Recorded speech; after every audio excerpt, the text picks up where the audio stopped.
Good morning, everyone, and welcome to our Sunday morning roundtable at the Plainfield Christian Science Church Independent, Plainfield, New Jersey, United States of America. This morning is Sunday, February 12th, 2017, and our subject is soul. Suzanne was going to give us her transformation, but okay, she's not here yet, so. All right, well, we will start then with the golden text, which Jeremy was going to talk about, and he's not here. Well, they'll all be coming momentarily. So, right, detention for everyone. Oh, I hear the footsteps. Yeah, we hear the footsteps. Patter of little footsteps. Well, we can go on. We have many things to talk about. Okay, the golden text, Psalm 34. The Lord redeemeth the soul of his servants, and none of them that trust in him shall be desolate. And here is Jeremy, just in time. Well, it's kind of funny. It took me all week to write this forum post to really understand it, but that idea of being desolate and that abomination of desolation that we talked about in the February 4th Bible study really stuck with me.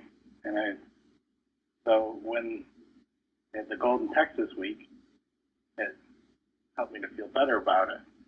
But then I realized that as long as if that thought was in my head about the world or people, being desolate, that's something I really had to work on and make sure that I saw them better than that. Yeah, and what was your definition of desolate?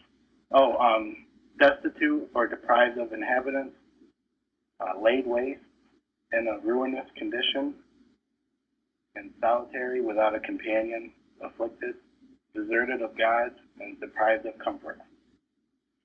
And that is how life is without God. And this is certainly what this lesson is about. It's I can remember the word is desolate, feeling absolutely desolate because I did not know God. And even though I had, I was married, I had a job, I had a home, everything like that, it was still desolate. Without God, dark and cheerless is the morn. There's a hymn that says that I love. Until, I can't quote it exactly, but it's when the cheering rays of light, of God's light, breaks the gloom. And your husband just wasn't enough. Sorry, Gary. You heard it from the horse's mouth. I didn't mean to be insulting. But no, you all know what I mean. So anyway. Well, no, that's an important point. Yeah, well, if it was all you had, then you might not have fought God. That's exactly if you felt right. that it was good and working not. Yes. I remember I grew up with that word desolate because that was one thing my dad always used to like to say, that he would be desolate without Billy. And Billy was my mother. And that's true. My dad would be desolate and was desolate without my mother. And when she passed on, he passed on a few weeks later. But in perfect health, by the way. In perfect health, yes. So just being told by the doctor he was in perfect health. So I guess the point is our happiness is this lesson comes roundabout to. Our happiness is only in God. And without that, I don't care what you have, and you can be searching and searching and searching. And what did you say, Florence, on the forum about, what was it, the life's great lesson? I'll tell you where it was, but it was very good. About vexation? Yeah, maybe it was. Yes. Soul has infinite resources with which to bless mankind, and happiness would be more readily attained and would be more secure in our keeping if sought in soul. Higher enjoyments alone can satisfy the cravings of immortal man. We cannot circumscribe happiness within the limits of personal sense. The senses confer no real enjoyment. And you were just saying on the forum that was not common knowledge, right? No, it's not. Because, I used to think the same. If I become this, if I get this, if I get that, until I knew better through Christian Science But unfortunately, it is still, what people pursue as what will satisfy, as we all know. And what were you saying, Jeffrey, yesterday about, what people teach their children? Well, said a lot about children today and how to teach them. I don't know anything about it. True. Can you hear him? Speak up. Well, we teach our children to get better grades. We teach our children to, sort of do what the world expects of them or admires. Right. I was finding myself insisting on them getting better grades. And I remember my daughter she said that I wasn't really being true to myself by saying that. It was like the words of an angel speaking to me, And I had to admit she was right. I was just insisting that she get better grades. I wasn't even thinking about God or anything. Thank you. And I'm sure we've all done it, and getting better grades isn't a bad thing to want your children to do. But if you haven't given them, as Florence put out, life lessons on what we really need is the right sense of who and what we are, who God is, that we are God's reflection. Those are the things you build on. And we often say, out of the mouth of babes. That was true. Shardy, do you want to say something? No? Listen. Okay. We live in a community with very high achieving, and the grades are extraordinary, mind-boggling that they get. And they have courses in high school that are college level, and they are very unhappy, drug using, and we've had 3 suicides in a year. So that definitely is not, without God, not satisfying. Thank you. Not. So think about, what are you encouraging in yourself, because it has to start with yourself. You can't force your children to do anything you're not doing. That's hypocritical. And they know it. That's the thing with children. They are so smart. And even when they're speaking rebelliously, you should listen to them, because there's probably a reason why they're rebelling. Just listen. Figure out what's what and who's who and why is why. You'll find out a lot. They rebel. And ask them questions, too. Yeah, ask questions. Yeah, Betty was a teacher for a long time. As for Shardy and others. I used to ask my classes just off-the-wall questions, and I was always blown away by the answers they gave. They were never what you would expect. Like one time I asked them, how many people have called 911? And this was in high school, and I swear about half the kids raised their hands.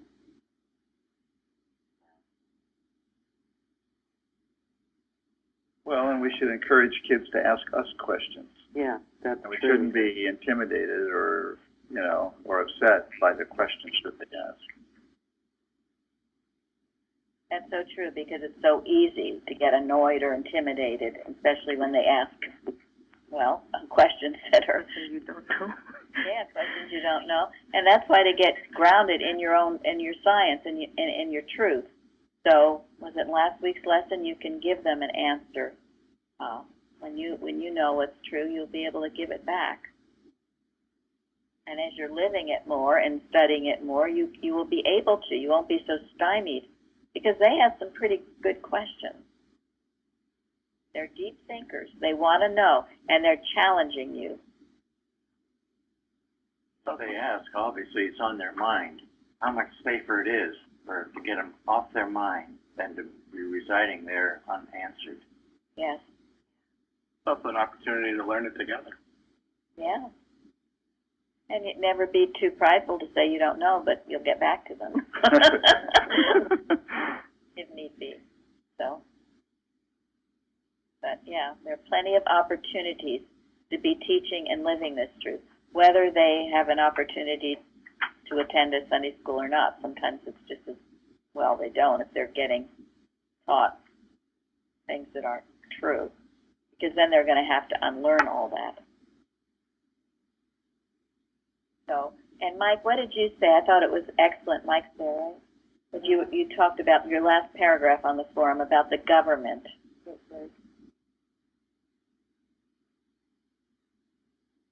I'm sorry, I don't have it right in front of me, so rather than me winging it, would you rather have somebody read it, or should I pull it up? Maybe Linda, do you have it? I have it here. Okay, go I ahead, can Linda. remind him if he just wants to speak on it. You were referring to citation 5 and 6 about the physical sense not discerning the true happiness of being, places it on a false basis. Science will correct the discord and teach us life's sweeter harmony. Soul has infinite resources with which to bless mankind, and happiness would be more readily attained and would be more secure in our keeping if sought in soul. Higher enjoyments alone can satisfy the cravings of immortal man. And then the other one you commented on was, let no mortal interfere with God's government by thrusting in the laws of erring human concepts. The higher nature of man is not governed by the lower. If it were, the order of wisdom would be reversed. Our false views of life hide eternal harmony and produce the ills which we complain. Because mortals believe in material laws and reject the science of mind, this does not make materiality first and the superior law of soul last. And I don't know if you want to comment, Mike, or do you want me to read it? We're speaking about human forms of government. Go ahead. I'll go ahead and read it. You wrote, this lesson clearly shows the problem, human forms of government, and the solution, God's government. It stems from the false worship of all things material, which easily can turn into idolatry of those who have all things material. This is why the children of Israel originally forsook the government by their prophet Samuel for a material king Saul, such as those tribes surrounding them had. I thank God for Plainfield's watch system and teachings to bring mankind back under the government of God. Thank you. Now, that was quite a defining moment, wasn't it? When they didn't want God as their only governor. Yeah. They sought a material king, and so it's been. And so what we need to do is in our work, in our watches, is know the government of God. That the government is on his shoulders, because we know human government is never perfect. No, not by a long shot. Although there's some governments that are better than others, that's true. And when they're based on laws and principles, that's the best. We stay with the laws and principles. Okay, and then the other that I wanted to talk about on the forum, that was Elizabeth, in response to truly my soul waiteth upon God, from him cometh my salvation. And she found something really beautiful in one of the commentaries. Do you have that, Elizabeth? I have it if she does. Okay. I do, actually. Do you want me to just read that? I do, Okay. thank you. All right. This is from McLaren's Expositions, and I just thought he just phrased it very lovely.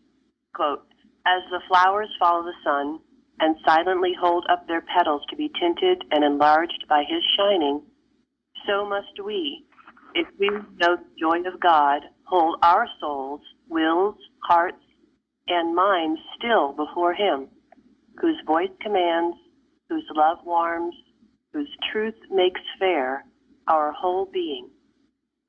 God speaks for the most part in such silence only.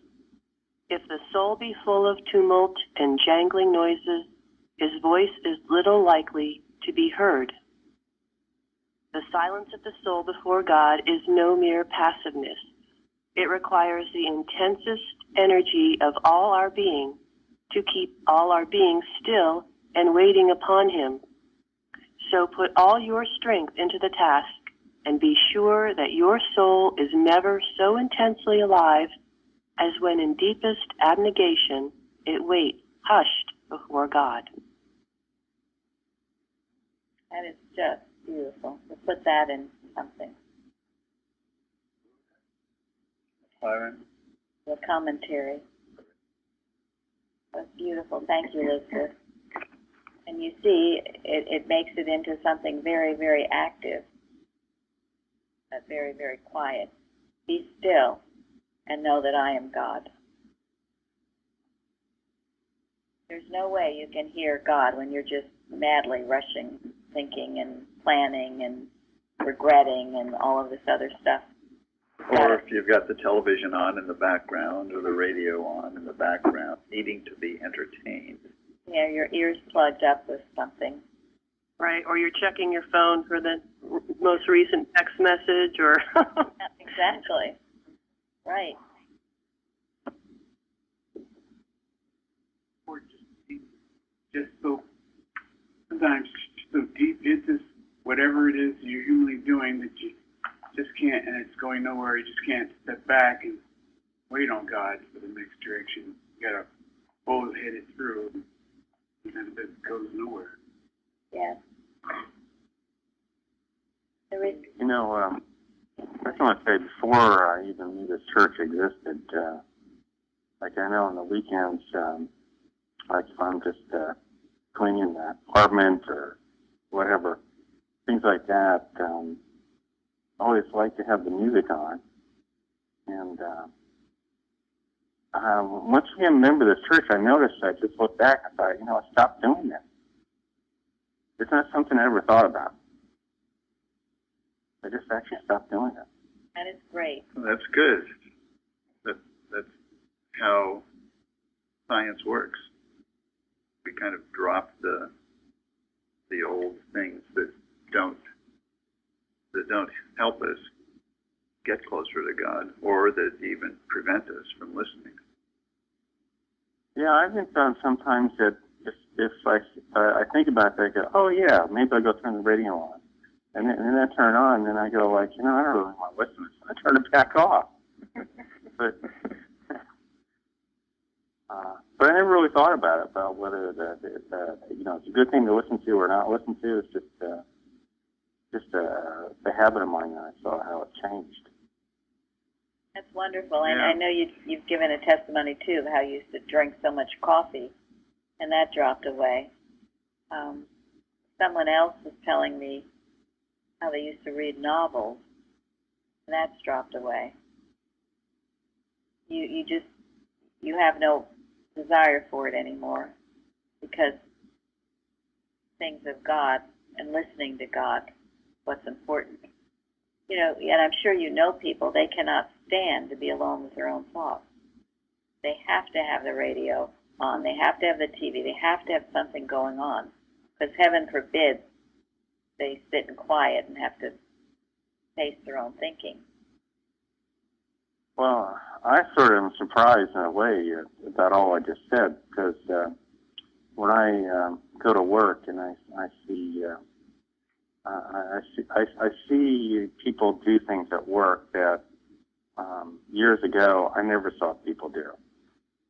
So I work with people who listen to music all day long, and that didn't used to exist. People came to work and they worked.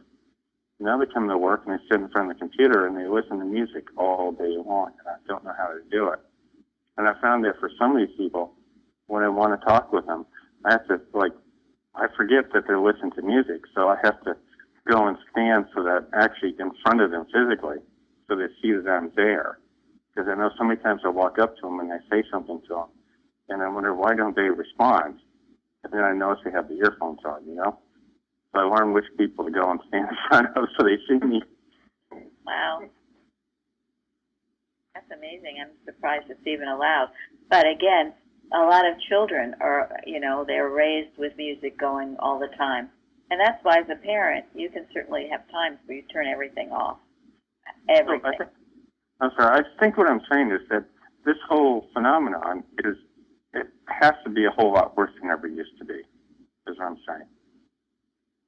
Well, in a way, people are more drugged out by the music than ever than I used to know. Yeah.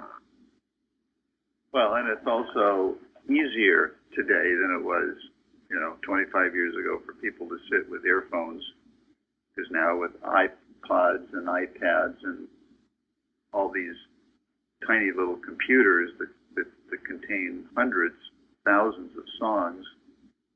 You can take them with you. You know, it used to be you had to turn on a radio and everybody had to listen. But so it's easier, you're right, today for people to close themselves off from the world and be entertained. I think Eustace or somebody writes about radio and taking in the messages of the radio and being mindful of that. I don't remember exactly, but I never thought of it. That's really a form of way to communicate different thoughts towards you. And if you're not being wise, you could be picking up a lot of stuff. And I know I did over the years, mindlessly listen to things.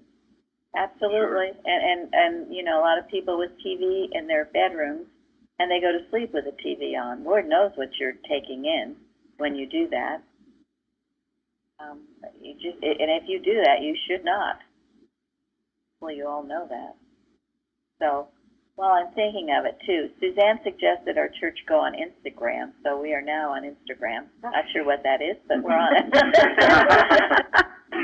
Jeremy? Well, at the moment, if anybody would like the link to that, just email me and I'll let you know. Evidently, what I do know of it is it's pictures. Instagram is pictures. And Suzanne was saying Facebook has gotten kind of awful because everybody's fighting over the over the politics of the day. Anyway, she says Instagram is much more peaceful. Just pictures. Facebook is very gossipy and very hard to be around in fun. A lot of fake news on the side. Yeah. So on Instagram, we're having the the daily calendar statement, and also when Benjamin puts a new sign in front of the church, he sends me a picture, and I put that on. Thank you. Great. Well, the responsive reading also says that, oh God, thou art my God, early will I seek thee. Why is it important to seek him early, first thing?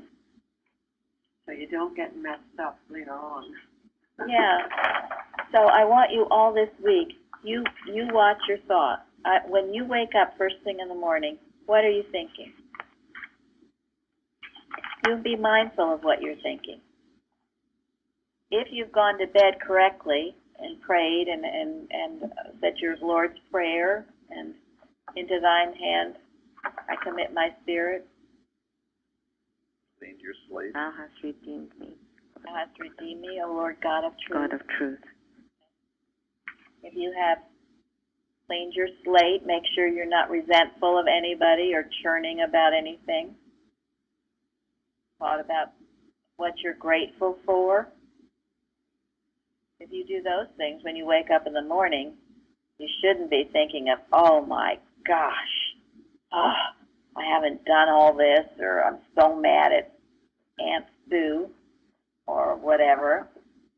That should not be your first thought. And sometimes you have to make a conscious effort, just as Elizabeth described the flower turning, being still, and turning towards God, the Father, and listening for his voice. I will hear no other voices, I will heed no other call, the hymn says. And then you get right into what, first thing? God is mine, God is my mind, God is the only pure and perfect mind. Yes. God is life. God is my life. God is the only pure and perfect life. And then I go through anything I think I need for the day. Joy, health, strength, clarity, and claim it for yourself. Part of your oneness. God is, you are as well. And then what? No, before the lesson. I'm alive to myself that mental malpractice cannot harm me, either when asleep or when awake. Thank you. And? I am ageless, diseaseless, and deathless. That's good. and? Open my heart when I receive the blessing. That's important. No, there's something very important you do in bed even before your feet hit the floor. And it's like on every other page of our full text. on the page just before your lesson starts. So the 3 daily duties? The 3 daily duties. Okay. You to work with them before you even get out of bed. You know, there's time. Usually there's time. I mean, unless some of you go by the alarm and just jump out of bed and run out the door. Hopefully you have a little time in there before you get up. If you don't, you should set your alarm 10 minutes early. And then you go over the daily duties. If you don't know the daily duties, you should have them memorized. You think about what they mean. They're like a course. It's like the highway that Sharon talked about on the forum. It keeps you on that highway.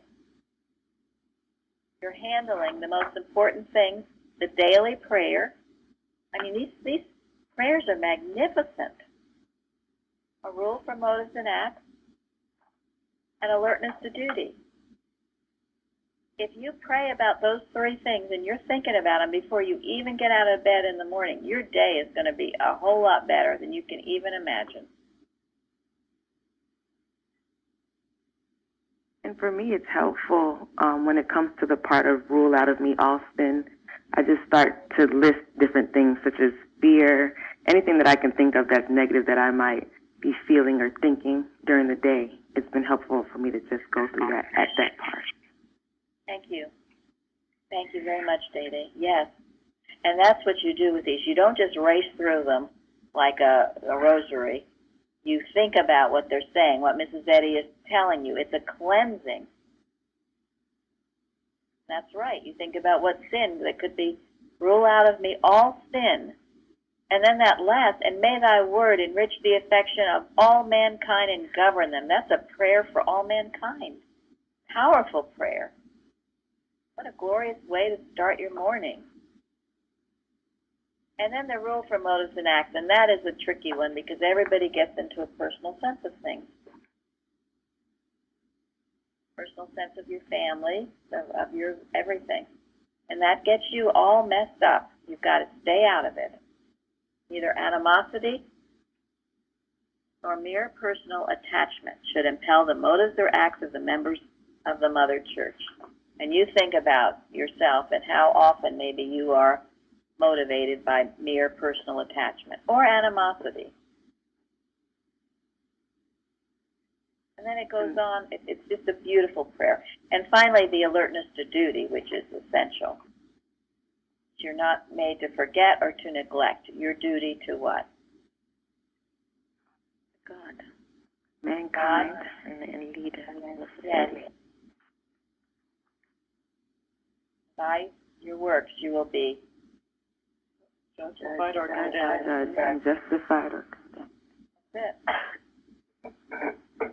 There's no in between. If that doesn't rouse you, I don't know what else will. So then, after that, then you pray to open your heart that you receive the blessing of the lesson. Yes, and then you get into your lesson. And that way, that is early I will seek thee. And it's most important because I used to have people, especially they'd call for the first time, and they would read the lesson at the, before they went to bed or after work.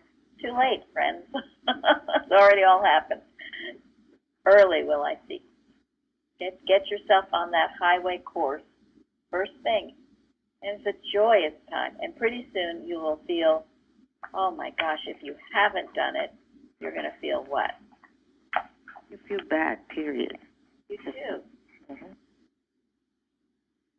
Now, if for some reason you can't do it or something like that, I mean, this isn't a formula. Not a formula. Yeah, it's not a formula. No, it's not a formula. Or superstition. It's not a superstition. I remember. Discipline. Yes, it's a discipline. Some of you have said, maybe it was Tom. Well, anyway, that if you didn't read your lesson, some terrible thing would happen. Well, that's no reason to read your lesson. They used to make you very afraid about that. I remember that. Well, that's it. Superstition, it was awful. And that's superstition, right. Right. The point is to fill your thought with the truth and to align your thought with God, to open your heart to God. That's the point of all of this. And then you're prepared to deal with whatever you have to deal with during the day. If you don't, you start filling your thought with other crap. And then when you try to read the lesson at the end of the day, it doesn't, your thought's already full. There's no room for it. Or even if you spend the first 10 minutes in bed, going over the speech you're going to have to give at work, or going over what you're going to say to your child or whatever, start with God, the Lord, and be as that flower, intensely listening, quiet. Mary Baker, he said, compared it to the morning meal besides the Genesaret, I guess. Oh. Christ fed his disciples. If we're ready and we do lesson, we get a morning meal. Thank you. That's a great way to think about it. Beautiful, Greg. Thank you. And what I have found, and what all of us have found, is that when we do that, the things that we really need to do that day, we do well, we do quickly. And the things that we don't really need to do that day, we don't waste our time with. And this way is keeping us all out of vanity and vexation of spirit.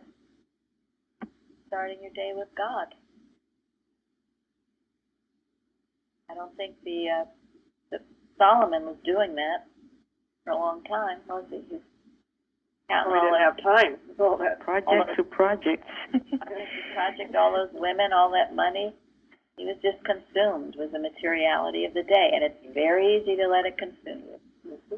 Why you have to make a consecrated effort not to. And as Elizabeth said, or looking at your phone, because that has everything on it, and it'll be telling you all kinds of things. And if you look at that first thing in the morning, again, you'd get flooded with animal magnetism, really, mesmerism. That's the bottom. Go ahead.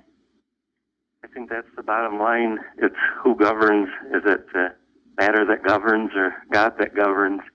And once you allow the little phone or the government of the country or the world to govern your thought, then whose fault is it? Is it the ones governing you, or is it the ones being governed?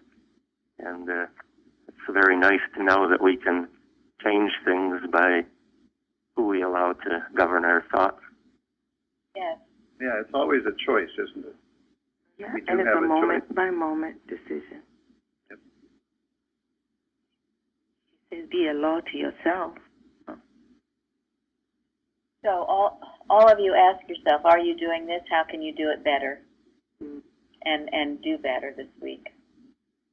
Discipline yourself more, align yourself more, and don't do it for any other reason than for your love of God. Don't do it out of superstition or fear or a duty or anything else, but because you love God and want to obey Him with your whole heart, mind, and soul. And these are instructions Mrs. Eddy gave us. I'm always almost shocked when I get a new patient how some of them don't even know the daily duties or know any of this. So they're supposed to read their lesson first thing in the morning. Kind of amazing that those basic principles get lost. And Mrs. Eddy, she started her morning with God is mine. And all of my moments are His, something like that, something very beautiful. And that was something Mrs. Evans picked up on, and then she taught us about that, beginning the day with God is mine, first thing. Well, I found the Plainfield Church, I didn't even know there were daily duties. They were right in the manual, pretty clearly stated.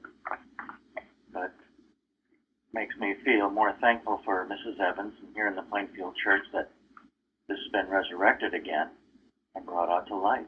That yes, we do have 3 daily duties, something I didn't even know existed, quite frankly. That's right, and that's why in our full text we have them after every lesson.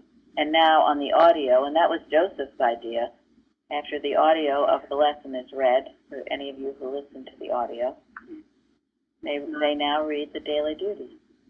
Thank you. Yes. Good. Yeah. And of course, all of these things aren't to be worked with just early in the morning. You start it, and then you think about it and use it throughout your day. They'll keep you on the highway, on course. Stay the course. Okay. Gary, read number 1, Science and Health. Soul is the substance, life, and intelligence of man, which is individualized, but not in matter. Man is the expression of soul. The Indians caught some glimpses of the underlying reality when they called a certain beautiful lake the smile of the Great Spirit. Heidi, you don't have to read it, but just say briefly. It was very beautiful what you wrote on the forum about that. I'm sorry. I don't have it in front of me. Can somebody? No, I don't want it read. You can, if you can't tell it, then that's all right. You don't need to read it. Just tell it briefly. About the lake? Yeah, about the lake. Yeah, it's Lake Winnipesaukee in New Hampshire, near right. Vernon, that he used to live. Right. And you've it's a beautiful, been there. beautiful, big lake. It's a tourist attraction. And as I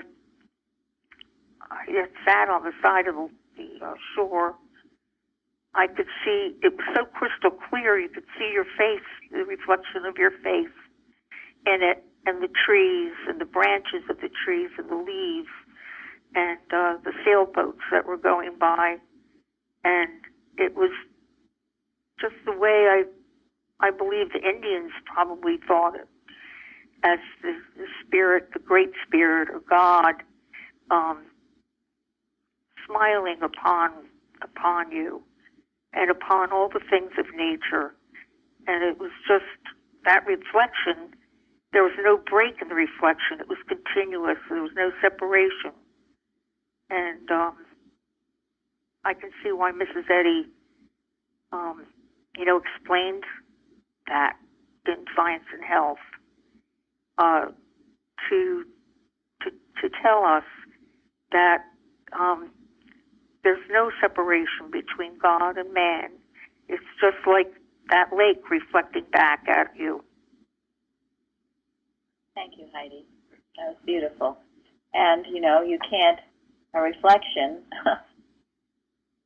if you're reflecting something, you have to do whatever it is you're reflecting, right? You can't be dancing around if the reflection is still. It just is impossible. And so when you think of yourself being the reflection of God, all those qualities of God, you reflect. Now, what do you think of? Because sometimes people don't understand what soul is. So what is that synonym mean, soul, to you? Is it identity? Thank you. Individualized identity, your individuality. What's the difference between individuality and personality? Personality is the human version. Personality is limiting, very limiting. Yes. Right. You have certain characteristics of your Aunt Josephine, and sometimes you're good, and sometimes you've got a terrible temper, and or you're good in math, but you're not good in English. Personality traits, the human sense of things. And are they ever useful? Are they ever true? No, they're all a damn lie. They are the lie about anybody. And you see, even if you think you want to, I'm very kind like my Aunt Josephine, but if you accept that, you get the opposite of the coin, that you have a terrible temper like your Aunt Josephine. You can't go there. It is what Gary said, a damn lie. Well, people like that on you. Yes. Your parents sometimes do that. Yes, they do. Well, you're to this or you're to that. Yes, absolutely. You remind me of your Aunt Josephine. Yeah, you got to stay away from that because you get labeled as an infant. I've heard people say, "Oh, she looks just like so and so." No, don't go there. What were you going to say, Craig? Oh no, I was saying that personality is a counterfeit of your individuality. Yes, and it's a heavy thing. I remember I had a really hard time getting out of my personality, the way I had been all my life. Some of the ways that I had been I thought served me well. Some of them served me very poorly. But I thought it was me. It was who I was. And it was a heavy burden on me. And I took quite a struggle to get out of it. I'd been a nice person. That was horrible to get out of being nice. It's awful. It's awful. I had to explain why it was wrong in the first place. Okay, so all of those traits of personality is get rid of them. Good, bad, indifferent. They're not you. So what is your individuality? Individuality is God expressing himself through you. Thank you. You're reflecting. Yes, this is the reflecting part, but it's expressing. You're not God, but God expresses himself through you when you let him. And then, suddenly, you have all the good qualities of God. No bad ones, all good. And that includes strength and power and the strong ones, as well as the loving kindness and charity, all things. And they're there when you need them, because God is, you are. Wow, is it great to get rid of that false sense of personality. And when you're with family, especially family that knows nothing about science, you have to be very careful, because they'll see you as their little brother or whoever you once were, and they will pin certain characteristics on you, and you've got to be aware of that. Or even old friends, where you can't get into it. You're new, you're different. You don't see me that way. Because they will see you that way. They'll see you as that old jerk that they once knew. You're not that old jerk anymore. The nice person who did everything. Yeah, exactly. Yes. Mm-hmm. Or the nice person that did everything that they wanted. What were you saying, Florence? No, I was just saying just that, the nice person. And that's why Mrs. said, you see, sometimes beautiful, always erroneous. That's the sense of material being. Thank you. Personality. Exactly. Yes. So, stand up for your individuality, or work for it if you don't have it yet. Get rid of your old traits of being slow or lazy or whatever. And know you're a child of God, and you have all good things. I've mentioned it often, that Una Willard article, your background. You think you didn't have a good background, you remember your background is God Almighty, for heaven's sakes. You've got an inheritance from him and every good quality from him, but you got to fight for it and declare for it and not get lazy about it. Bruce? You were talking about the so-called kindness and whatever from a human standpoint. So many people use those to defend and cover up the others that are not so good. So there's nothing there to be desirable. Absolutely, and that was so true about me. All my niceness was just covering up all my badness. So there's nothing good about it. It's a horrible burden. Horrible to be that way. It's just, get rid of it. And the reason we have to get rid of it is because it's all based on the belief that there is a mind other than God. And some people can get offended, rightfully so. You know, they say, "Oh, she's such a goody-goody." Well, or a baddie, right? I mean, they may say a goody-goody, you know, like, you know, oh, well, she's too good to be true. You know, I mean, they don't like the quality. Well, and if you accept that there is a mind other than God, that's all that mind can see. It can't see God qualities. It can't know, it can't recognize God. So, yeah, knowing the one mind, it certainly gets you back. That's why you declare for it first thing in the morning. again, this keeps you out of vexation and vanity of spirit, or vanity and vexation of spirit, keeps you out of it. Knowing who and what you are. This is what you help teach your children to know who and what they are. You don't label them as being rebellious or other things. Don't label your children. No, they're God's child. Keep it there. Okay, what's another quality of soul? Joy. Joy. Absolutely, joy. Therefore, that's this whole lesson is on joy, where you find it in soul, not in materiality, but in the spiritual things. I keep getting purposeful life whenever I think of soul. Good. Yeah, it's like the light, your life force. What makes you get up and look forward to the morning each morning. That's lovely, and everyone should. Once you find this science, you should all be happy in the morning and want to get up and, after you say your daily duties, and get up and get going with that joyful attitude. What is it Bicknell Young says? If you're not happy, you're not practicing Christian Science. I think there's nothing more that restores the soul than knowing that you have a good purpose, like Craig was talking. You know, you're here for a reason, for a really good purpose. And it makes you want to get up and do it.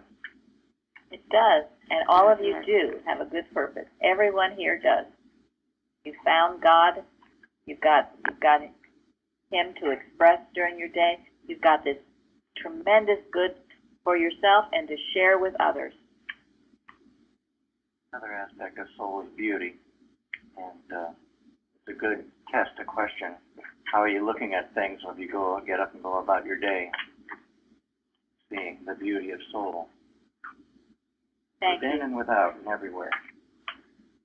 And in yourself, too. Yes. It's also a sense of peace. Yes, it is. I want to talk a little more about beauty, because, you know, many times you'll look in the mirror and not see something you think is beautiful, but you must see it. It's beautiful. Because you are reflecting God. I read somewhere, if everyone handled animal magnetism, everyone would be beautiful. So, and animal magnetism is the power apart from God. And I've been talking a lot about Abraham Lincoln lately. Well, Abraham Lincoln, if you take his looks, you would think he was not handsome. We used to make fun of him, too. Yes. Yeah. But when he was animated, which was most of the time, and he was in the spirit, people saw him as something very handsome. And that's where the beauty is, always. And as Bruce said, to see beauty everywhere. So if you're not seeing beauty, let's get into that synonym of soul and know right where that ugliness seems to be is the very presence and power of soul. And it is beautiful. And not to accept ugliness in our lives. You know, ugliness takes so many forms. Even, well, you look around, you see blighted cities, or we've talked about garbage being thrown around and other things like that. So when you're praying, often when I pray or do my watch, I go through the 7 synonyms of God, and soul being beauty. I know that God's creation is beautiful, and that therefore everything in God's creation is beautiful, and if anything appears to be ugly, that's a misconception, a counterfeit, and not the truth. If I can do anything to make it more beautiful, I will.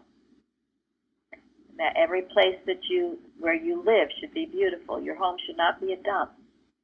You should look as best as you can. Again, Bicknell Young loved that quality of beauty. He spoke about it often. He said you should be as beautiful as the flowers and as unself-conscious of it. I think Mrs. Eddy said something like that too. So,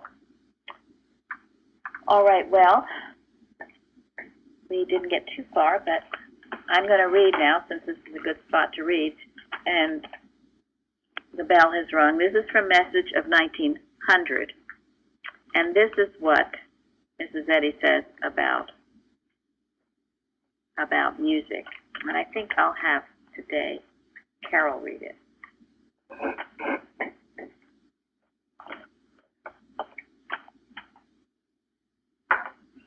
Beloved brethren, have no discord over music.